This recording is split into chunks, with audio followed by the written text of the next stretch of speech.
함께 기도하겠습니다.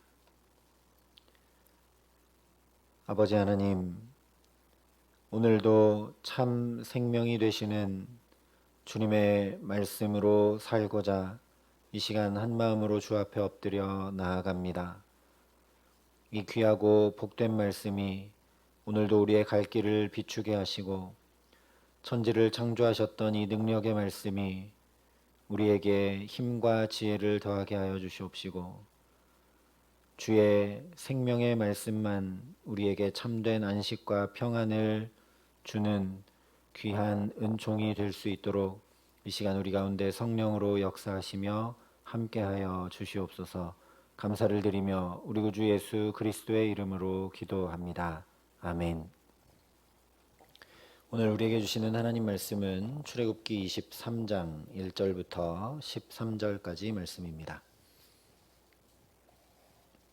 출애굽기 23장 1절부터 13절까지 말씀입니다.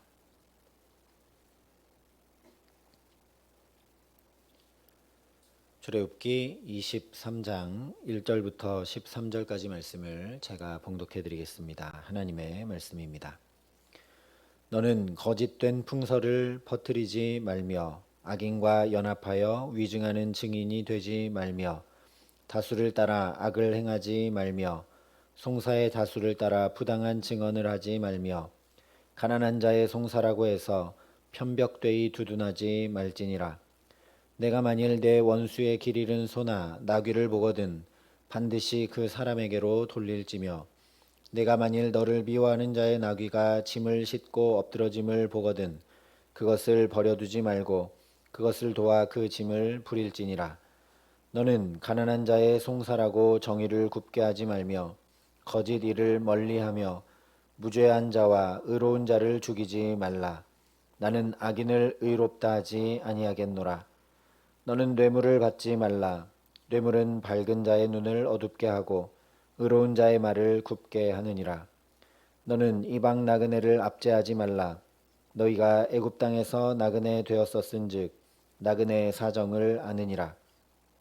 너는 6해 동안은 너의 땅에 파종하여 그 소산을 거두고 7째 해에는 갈지 말고 묵혀두어서 내 백성의 가난한 자들이 먹게 하라. 그 남은 것은 들짐승이 먹으리라. 내 포도원과 감람원도 그리할지니 너는 6해 동안에 내 일을 하고 7째 날에는 쉬라. 내 소와 나귀가 쉴 것이며 내 여종의 자식과 나그네가 숨을 돌리리라.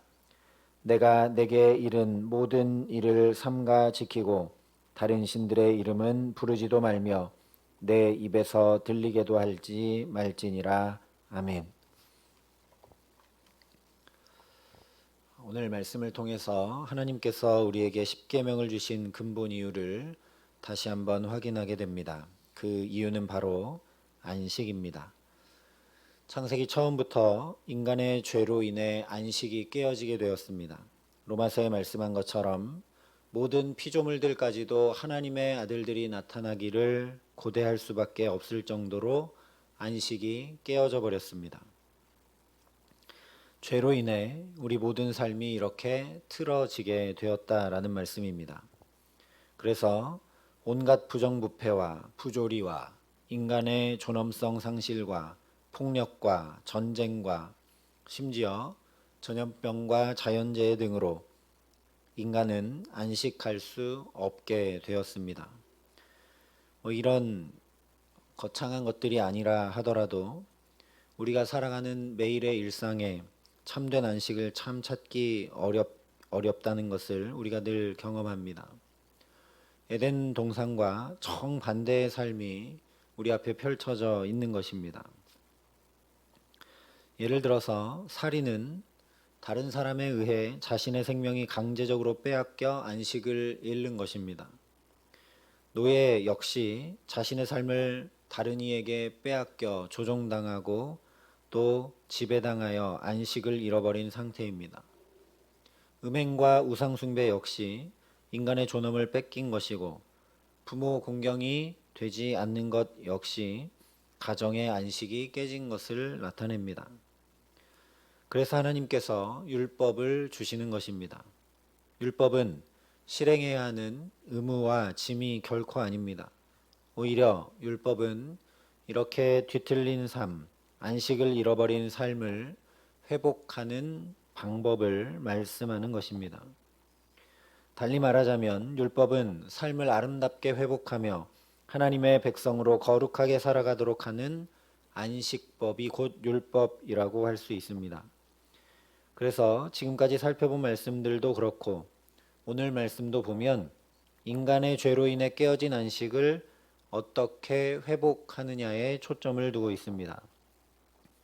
그래서 계속 하지 말라, 하지 말라, 하지 말라 라는 표현이 반복되어 등장하는 것입니다. 왜냐하면 안식을 회복하려면 그 원인인 죄를 제거해 나가야 하는 것이 최우선 과제로 주어질 수밖에 없기 때문에 그 죄된 일을 하지 말라고 계속 말씀할 수밖에 없는 것이죠.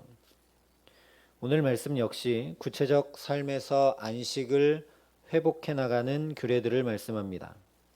그런데 특별히 오늘 말씀들은 앞서 27절에 나는 자비로운 자임이라 하신 하나님의 성품을 담아내라는 말씀들입니다. 다시 말하면 예수님께서 너희 아버지의 자비로우심과 같이 너희도 자비로운 자가 되라 하신 말씀대로 살아가는 것이 어떤 것인지 보여주는 말씀들입니다. 오늘 대표적으로 1절부터 3절에 이렇게 말씀을 합니다. 너는 거짓된 풍설을 퍼뜨리지 말며 악인과 연합하여 위증하는 증인이 되지 말며 다수를 따라 악을 행하지 말며 송사에 다수를 따라 부당한 증언을 하지 말며 가난한 자의 송사라고 해서 편벽되이 두둔하지 말지니라. 이 말씀들은 1차적으로 이웃에 대해 거짓 증거하지 말라는 제9계명의 구체적 실천 방안들에 관한 말씀들입니다. 그런데 단지 거짓 증거하지 말라는 데 한정된 말씀이 아니라 진정한 자비와 긍휼이 무엇인지를 보여주는 말씀들입니다. 특별히 3절 말씀을 보면 가난한 자의 송사라고 해서 편벽되이 두둔하지 말라고 말씀을 하는데 이 말씀을 통해서 긍휼은 값싼 동정이 아님을 확인하게 됩니다. 오히려 긍휼은 공정하고 의롭게 나타난다라는 말씀입니다. 힘 있는 자의 편을 들어서 판결을 굽게 해도 안 되지만 가난하고 약한 자라는 이유만으로 약자 편을 들어서도 안 된다는 말씀입니다. 다시 말하면 인간이 가진 조건이 그 어떤 판결에도 영향을 끼쳐서는 안 되며 오직 판결은 하나님의 공의에 기초해 내려져야 한다라는 말씀입니다. 그런데 판결의 경우만이 아닙니다. 우리가 살아가는 모든 삶에서 하나님의 공의에 기초해서 살아가는 것이 곧 하나님의 긍휼과 자비를 담아내고 나타내는 삶이며 그것이 안식을 회복해가는 삶이라는 말씀입니다. 8절이 이렇게 말씀합니다. 너는 뇌물을 받지 말라. 뇌물은 밝은 자의 눈을 어둡게 하고 의로운 자의 말을 굽게 하느니라. 말 그대로 뇌물을 받게 되면 마음이 흔들리게 되니 아예 뇌물을 받지 말고 마음을 잘 지키라는 말씀입니다. 심지어 4절과 5절은 이렇게 말씀합니다. 내가 만일 내 원수의 길 잃은 소나 나귀를 보거든 반드시 그 사람에게로 돌릴지며 내가 만일 너를 미워하는 자의 나귀가 짐을 싣고 엎드러짐을 보거든 그것을 버려두지 말고 그것을 도와 그 짐을 부릴지니라. 내가 정말 크게 영향받을 수밖에 없는 원수라는 조건에서도 오직 하나님의 공의에 기초해서 자비와 긍휼로 그의 소유를 대하라는 말씀입니다. 그래서 2절에 대부분의 사람들이 다 그렇게 행한다 하더라도 오직 하나님의 공의로운 말씀을 따라 악을 행하지 말라 말씀한 것입니다. 이것을 로마서 12장에는 이렇게 말씀했습니다. 너희는 이 세대를 본받지 말고 오직 마음을 새롭게 함으로 변화를 받아 하나님의 선하시고 기뻐하시고 온전하신 뜻이 무엇인지 분별하도록 하라. 이 세대를 본받지 말라는 것이죠. 다른 이들이 다 그렇게 해도 그런 길로 가지 말고 마음을 새롭게 하고 변화를 받아서 하나님의 자비와 긍휼을 따라 하나님의 공의를 따라 행하라는 것입니다. 같은 의미로 히브리서에서 여러 가지 다른 교훈에 끌리지 말고 마음은 은혜로서 굳게 함이 아름답다라고 말씀을 합니다. 그러니 저와 여러분이 날마다 새 마음 주시기를 간구할 수 있기를 소망합니다. 정말 우리가 날마다 새 은혜 입기를 간구해야 합니다. 이런 삶을 사는 사람이 복 있는 사람이다라고 시편 1편에 이렇게 말씀합니다. 복 있는 사람은 악인들의 꾀를 따르지 아니하며 죄인들의 길에 서지 아니하며 오만한 자들의 자리에 앉지 아니하고 오직 여호와의 율법을 즐거워하여 그의 율법을 주야로 묵상하는도다. 오늘 말씀처럼 판결을 굽게 하는 자리, 뇌물을 받는 자리, 다른 사람들의 것을 빼앗는 자리, 그런 악인의 길에 서지 않고 오만한 자리에 앉지 않고 오직 하나님의 율법, 오늘 말씀해 주시는 이런 하나님의 율법을 즐거워하며 그것을 주야로 묵상하는 자가 복 있다 말씀합니다. 바로 이것입니다. 새 마음은 그냥 얻어지는 것이 아닙니다. 하나님의 자비와 긍휼과 공의가 담긴 생명의 말씀이 우리를 새롭게 합니다. 히브리서에 선포된 대로 하나님의 말씀은 살아있고 활력이 있어 좌우의 날선 어떤 검보다도 예리하여 혼과 영과 및 관절과 골수를 찔러 쪼개기까지 하며 또 마음의 생각과 뜻을 판단하기 때문에 우리의 마음을 능히 새롭게 하는 것입니다. 그러니 시편에 말씀한 대로 말씀을 즐거워하고 주야로 묵상해야 합니다. 이것을 더 쉽게 말하면 한마디로 하나님 앞에 멈추는 것입니다. 즐거운 일 앞에서는 다른 것을 다 멈추게 되어 있습니다. 또한 묵상한다는 것도 다른 것을 다 멈추고 되뇌이며 집중한다라는 것이죠. 그래서 오늘 10절부터 12절에 이렇게 말씀했습니다. 너는 6해 동안은 너의 땅에 파종하여 그 소산을 거두고 7째에는 갈지 말고 묵혀두어서 내 백성의 가난한 자들이 먹게 하라. 그 남은 것은 들짐승이 먹으리라. 내 포도원과 감람원도 그리할지니라. 너는 6해 동안에 내 일을 하고 7째 날에는 쉬라. 내 소와 나귀가 쉴 것이며 내 여종의 자식과 나그네가 숨을 돌리리라. 땅도 짐승도 종도 다 나그네도 쉬라 말씀합니다. 포도원과 감람원도 다 멈추고 쉬어야 가난한 자들과 들짐승도 먹는 안식이 회복된다라는 말씀입니다. 한마디로 하면 하나님 앞에 멈출 때 안식의 회복이 가능합니다. 그래서 하나님께서 안식일과 안식년에 멈추라 말씀하신 것입니다. 12절 표현 그대로 숨을 돌리라 말씀하신 것입니다. 그렇지 않으면 분주함과 빠른 속도와 근심과 염려와 세상 풍조에 우리가 휩쓸릴 수밖에 없기 때문입니다. 예수님도 이 거룩, 이 공의, 이 긍휼, 이 안식 가운데 살아가시기 위해 따로 한적한 곳에 나가 기도하셨던 것을 우리가 반드시 기억해야 합니다. 일주일에 주일 하루, 6년이 지나 7년째만 쉬는 것이 아니라 우리의 삶을 사는 동안 하나님 앞에 잠시 멈춤의 시간과 멈춤의 자리를 만들어야 합니다. 그래서 13절에 이렇게 말씀합니다. 내가 내게 이른 모든 일을 삼가 지키고 다른 신들의 이름은 부르지도 말며 내 입에서 들리게도 하지 말지니라. 삼가 지키라 말씀합니다. 이 삼가라는 말은 겸손하고 조심하는 마음으로 정중하게 라는 뜻입니다.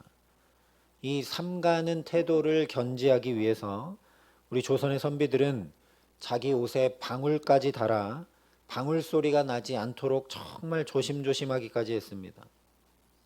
이 삼가라는 원문의 뜻은 울타리를 치다, 보존하다, 주의를 기울이다 이런 뜻입니다. 다시 말하면 하나님의 법을 세심하게 주의를 기울여 보존하는 태도로 지켜야 한다라는 말씀입니다.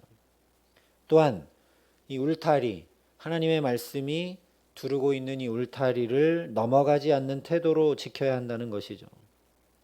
그러니 이 하나님의 말씀이 쳐준 이 울타리 앞에서 주의를 기울여 멈추지 않는다면 나도 모르게 넘어가 버리게 되기 때문에 삼가는 태도는 불가능하다라는 말씀입니다.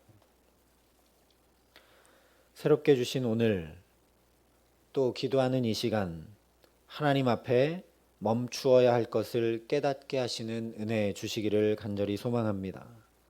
또한 그렇게 하나님 앞에 말씀과 기도로 멈추는 일이 가장 즐거운 일이 되게 하셔서 자연히 우리의 근심과 염려와 분주함과 세상에 물든 마음들이 멈추어지게 하시는 은총 더하시길 간절히 기도합니다.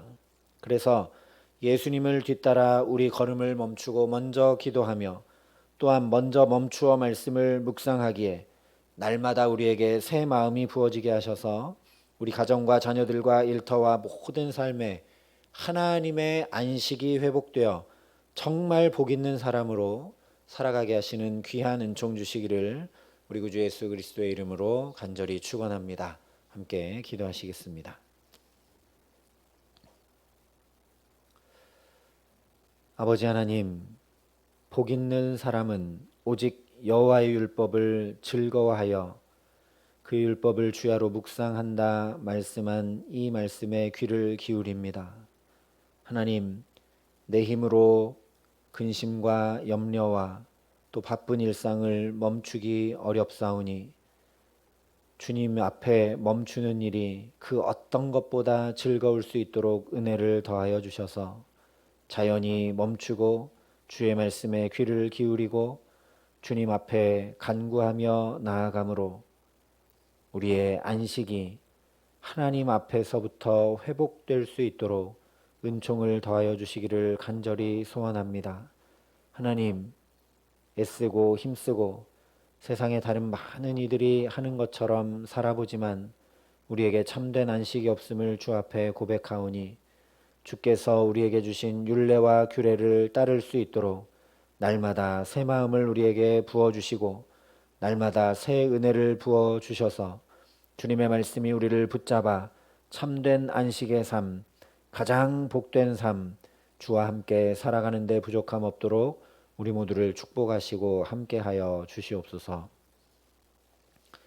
이제는 친히 우리 모든 것의 본이 되어주신 우리 구주 예수 그리스도의 은혜와 그 독생자 예수를 아낌없이 내어주신 아버지 하나님의 놀라우신 사랑하심과 오늘도 우리가 주 앞에 멈출 수 있도록 우리가 주의 말씀에 귀 기울일 수 있도록 우리를 도우시고 붙드시는 성령 하나님의 교통하시고 역사하심이 여기 정말 주께서 주시는 참된 안식 가운데 이 하루를 우리 가정과 자녀들과 일터에서 살아가며 축복을 누리기를 간절히 소원하는 여기 모인 모든 주의 성도들과 사랑의 빛교회 모든 교우들과 이 나라 이 민족과 이 귀한 복음을 오늘도 세계 만방에 전하시는 선교사님들 가운데 이제로부터 영원토록 함께 하시기를 간절히 축원하옵나이다. 아멘.